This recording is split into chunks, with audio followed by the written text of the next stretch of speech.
Hello. Hello. So welcome to the See You Fitter Gym. Thank you. So I'm Dwayne. I'm going to go through your paperwork today. So thank you for filling that in beforehand.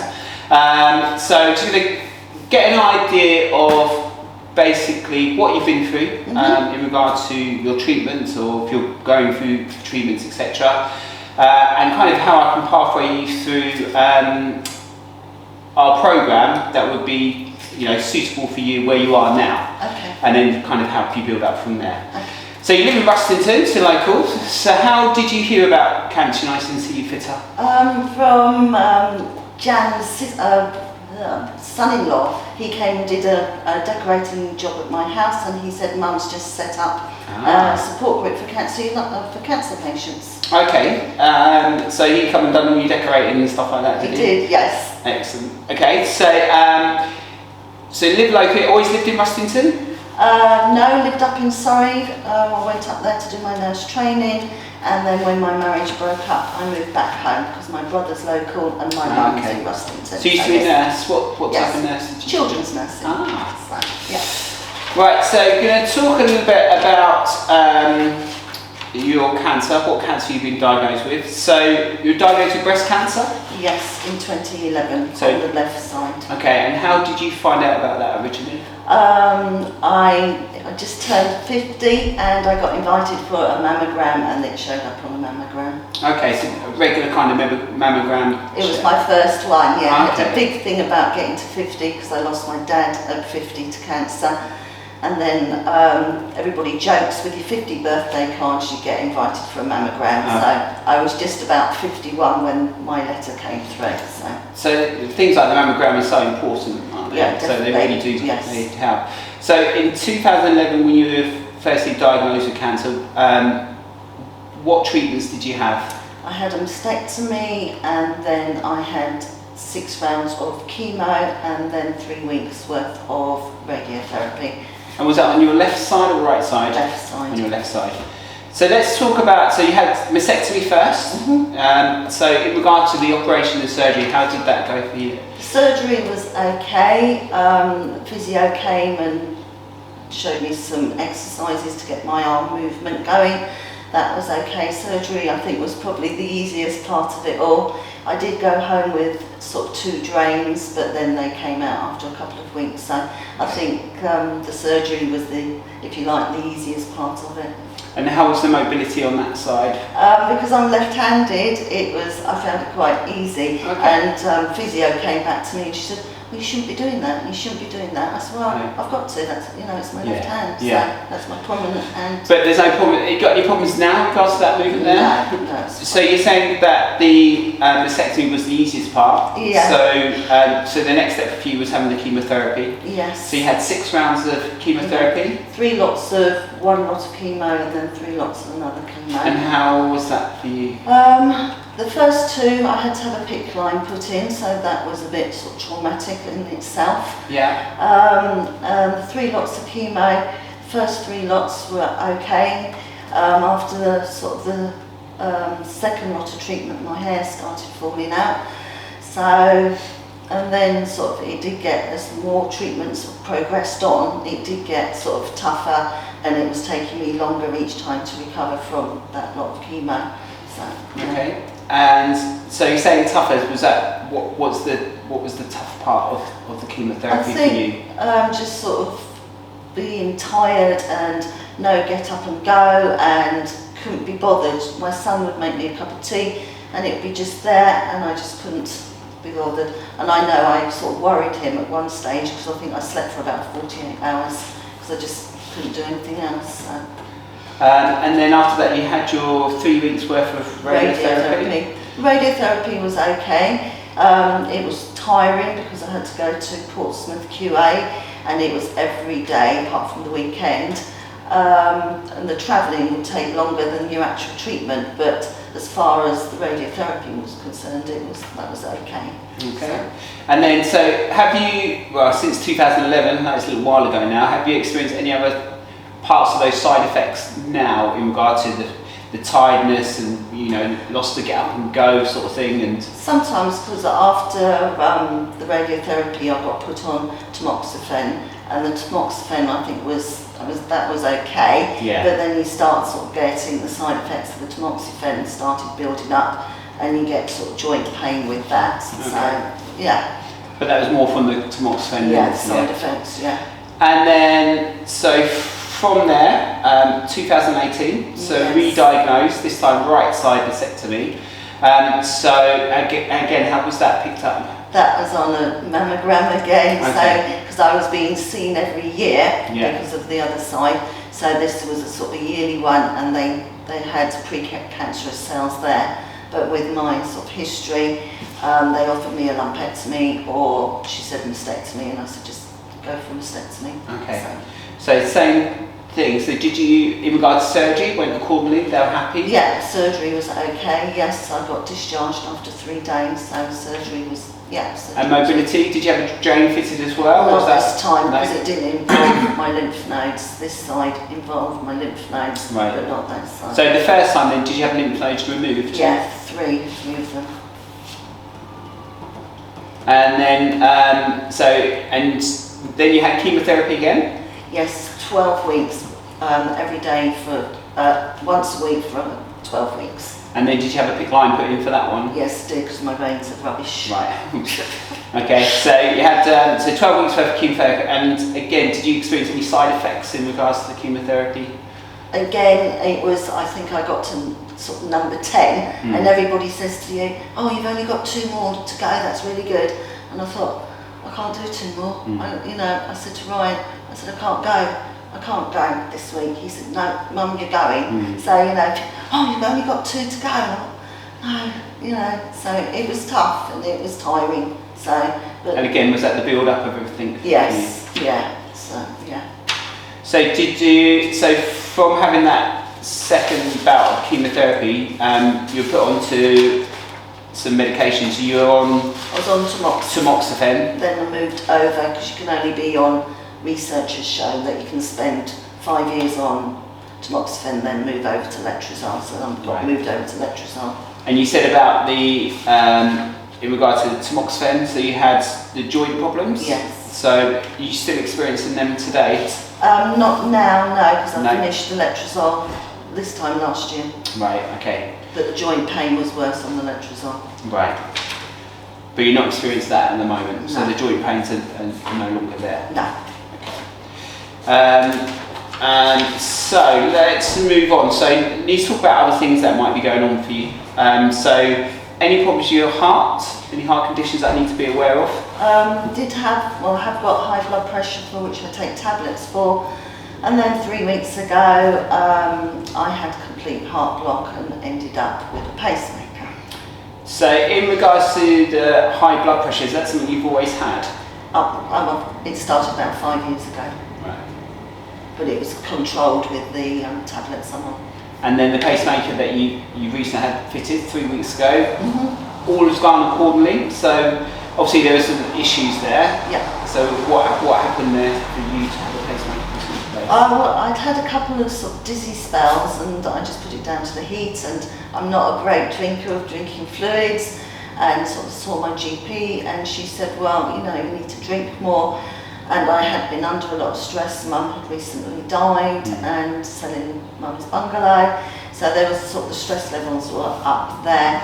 So my GP said, I'll refer you to a cardiologist, and then from there I had a couple more faints, and I knew I was seeing my cardiologist. So I had a few tests with her, and she said, she thought the faints were due to sort of stress related and everything.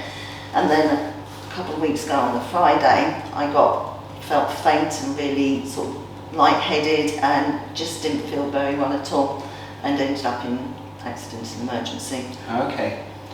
And then did they move quite swiftly having you a pacemaker fitted, or how did that? Well, I went in on the Friday night with a pulse rate of 28 to 30, and they were putting cannulas in, and the pulse still didn't go up.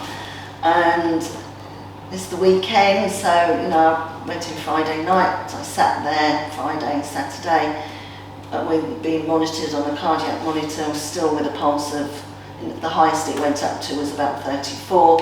You're not allowed to move, you stay on bed rest. Yeah. And then Sunday morning I woke up and I thought, I don't feel at all well. I started being sick, and then sort of suddenly cardiologist appeared, and I got, Sunday afternoon, I had an emergency pacemaker fitted. So you're in the right place. Yeah. To be fair, I mean, could have been a worse situation. It Right? could have been. So I think you being in that place, in the right place, and having that fitted. So in regards to having that pacemaker fitted, are they happy with what they've done? Is it all kind of doing what it needs to do? As far as I Keeping that know, moving? yes, my pulse is up to now, so sort of 80, my observations are fine. I've been back to the pacemaker clinic and they say everything's working properly, so that's good. So do you find you're becoming dizzy now, or is that gone? A couple of times, but I think that's probably stress, anxiety. Since that's been fitted? Yeah. Okay. But I think it's stress. So during last year, have you had any trips or falls that I need to be aware of? I fainted once. Just fainted. And have you got any problems with bones or joints? I've got osteoarthritis in my left knee. Any other things I need to know in regards to bones and joints? I don't think so, no. No? Do you have anything like diabetes, high cholesterol? No. Any breathing problems, COPD, asthma? No. So you talked about anxiety. Yes. Is that something that you experienced recently, or have you had it before? I think it's just recently. Since the pacemaker. And sort of mum died from heart problems, so yes, stress levels have gone up somewhat. Okay. And osteoarthritis in your right knee? Left knee. Left knee. Any back pain? Any stress? No. Do you suffer from epilepsy? No. Okay, so you've got high blood pressure, and you on any medications currently? Just for the blood pressure, yeah. Right, okay. And how long have you been on that for? 5 years. Okay. So you're not any other medications that I need to be aware of? No. Okay, so next part. So I'm going to talk you through the fact G. So normally you would fill this out on your own, but we're going to run through it today if that's okay with you. Yep. So this is, below is a list of statements that other people with your illness have said are important. So we're going to circle or mark one per line to indicate your response as it applies to the past 7 days. So how you're feeling in the past 7 days. Okay. So it goes on a rating of 0, not at all, 1, a little bit, 2, somewhat, 3, quite a bit, 4, very much. Okay. Mm-hmm. So we talk about physical well-being to start with. So I have a lack of energy. So is it not at all, a little bit, somewhat, quite a bit, or very much? So a little bit lack of energy. I have nausea. No. Because of my physical condition, I have trouble meeting the needs of my family. No. I have pain. No. I'm bothered by the side effects of treatment. No. I feel ill. A little bit. I'm forced to spend time in bed. No. So this one's about social, family and well-being. I feel close to my friends. Yes. So somewhat, quite a bit or very much. Very much. I get emotional support from my family. 4. So very much. No, next one. The 3, other. quite a bit. Yeah. Yeah. I get support from my friends. Last one. 4. Yeah. My family has accepted my illness. 3. So quite a bit. I'm satisfied with my family's communication about my illness. 3. I feel close to the partner or the person who is my main support. 4. This one, regardless of your current level of sexual activity, please answer the following questions. If you prefer not to answer it, please mark this box. We'll pass. Marked. emotional well-being, next part. So, I feel sad. No. Not at all? Not at all. I'm satisfied with how I'm coping with my illness. 2. 2, somewhat. Yeah. I'm losing hope in fight against my illness. Not at all. I feel nervous. Yeah, 2. So somewhat. Yeah. I worry about dying. 3. Quite a bit. No, go with that. 2. A little bit. A little bit. I worry my condition will get worse. A little bit. Functional well-being. I'm able to work, include work at home. Yes. So, not at all, a little bit, somewhat, quite a bit, very much. Somewhat. It's in the middle. Yes. Okay. My work, including work at home, is fulfilling. 3. 3, quite a bit? Yeah. Yeah. I'm able to enjoy life. Yeah. 4. I've accepted my illness. 4. I'm sleeping well. 3. I'm enjoying the things I usually do for fun. 4. I'm content with the quality of life I have right now. 2. 2, so somewhat. Yeah. Okay, so that's the fact G. So I'm going to talk to you about exercise next, yeah? So this one will give us an idea of what you've been doing over the last 7 days. So we've got the International Physical Activity Questionnaire. So over the last 7 days, so from today backwards, during the last 7 days, on how many days did you do vigorous physical activities like lifting heavy loads, digging, aerobics, or fast cycling? None of that because I'm not allowed. How much time, during the last 7 days, on how many days did you do moderate physical activities? So that means carrying light loads, cycling at a regular pace, or playing doubles and tennis. Do not include walking. Oh, no. No? Okay. So, how much time did you, during the last 7 days, on how many days did you walk for at least 10 minutes at a time? Probably just a couple. 2 days? Yeah. And how much time did you usually spend walking on those days? Probably about 5 minutes. 5 minutes. 5 to 10 minutes. Okay. During the last 7 days, how much time did you spend sitting on a weekday? Quite a bit. Yeah? Yeah. How many hours do you reckon roughly? I know it's not an easy one per day. Probably about 4 hours. So 4 hours sitting? Yeah. Okay, so in regards to coming to visit us today, what is it that you are looking to do? Just to sort of improve my fitness and be able to sort of walk better like I used to be. You know, I used to be able to walk miles, but Yeah. I can't now. So what's stopping you from walking miles at the moment? I think I'm scared. I think I'm no good if I get too hot, and then I get hot, and then I think I'm going to faint, and it's all a bit of a vicious circle. Okay. I'm just scared, I think.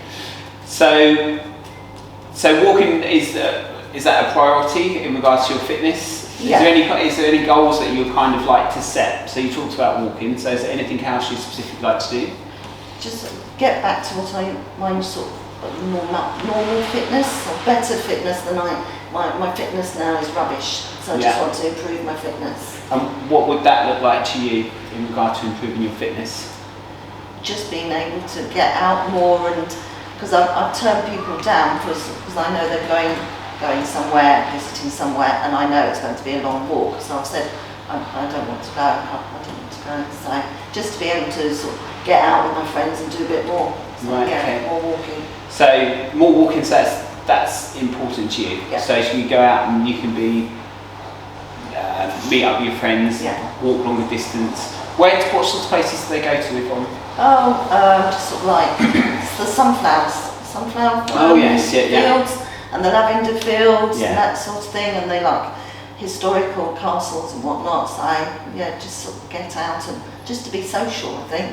So have you ever been to a gym like this or any gyms before? What's your previous kind of experience of exercise? I don't do gym. I don't do. I think because I don't know. I don't know. not a gym bunny. I enjoy swimming. I like the swimming. Yeah. I like the water. So I think my walking and the swimming, I'd like to get back to.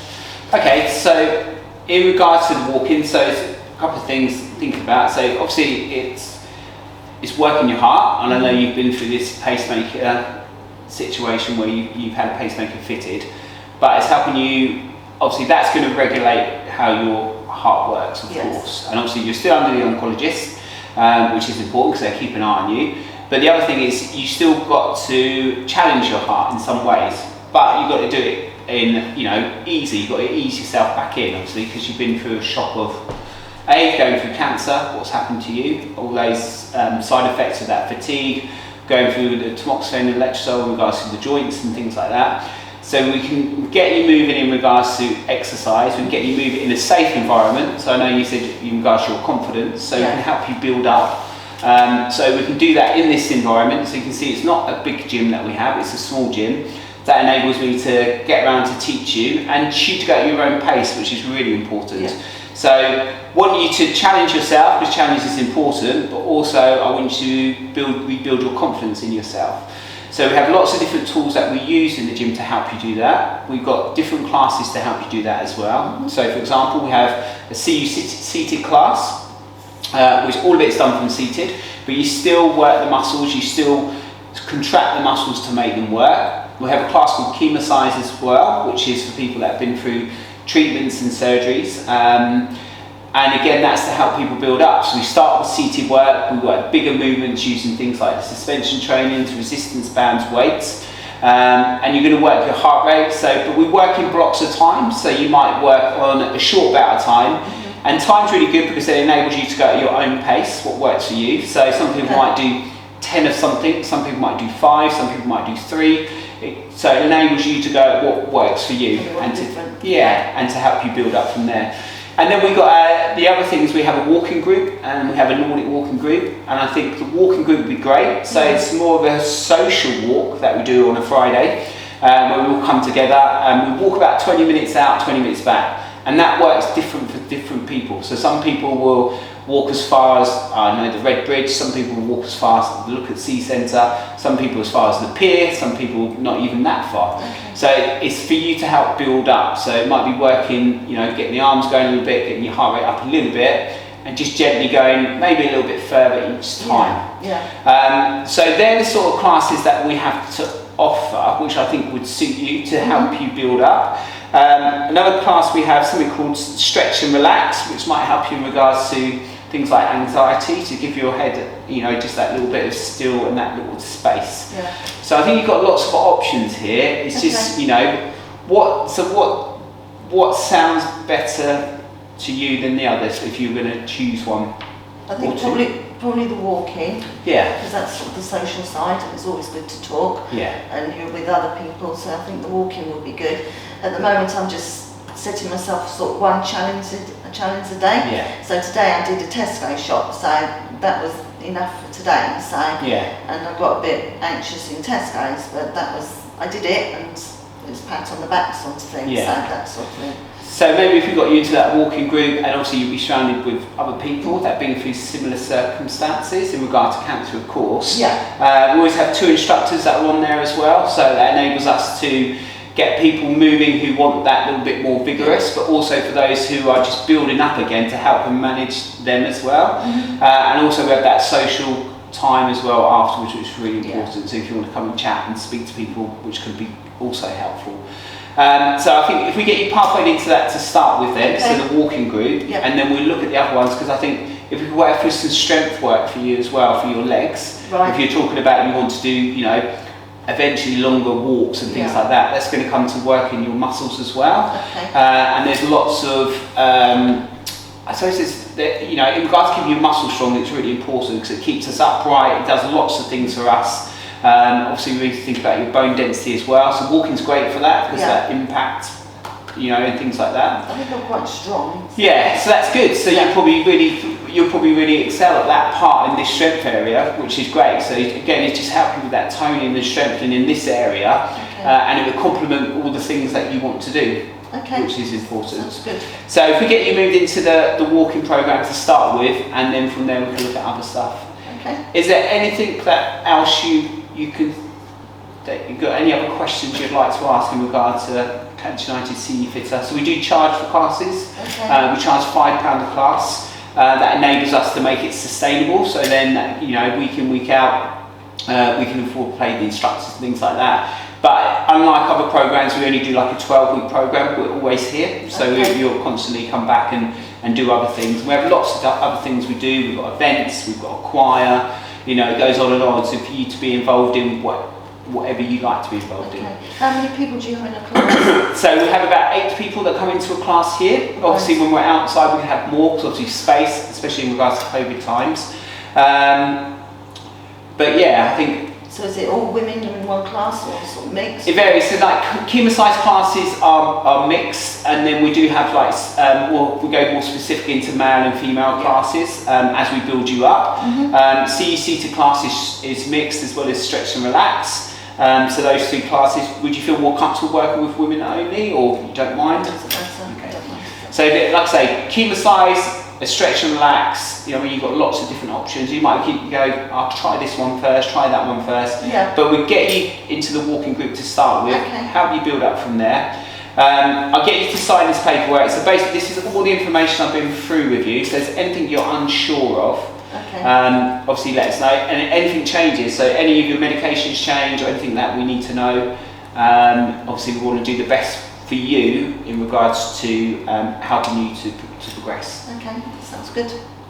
I think that's it. Cool.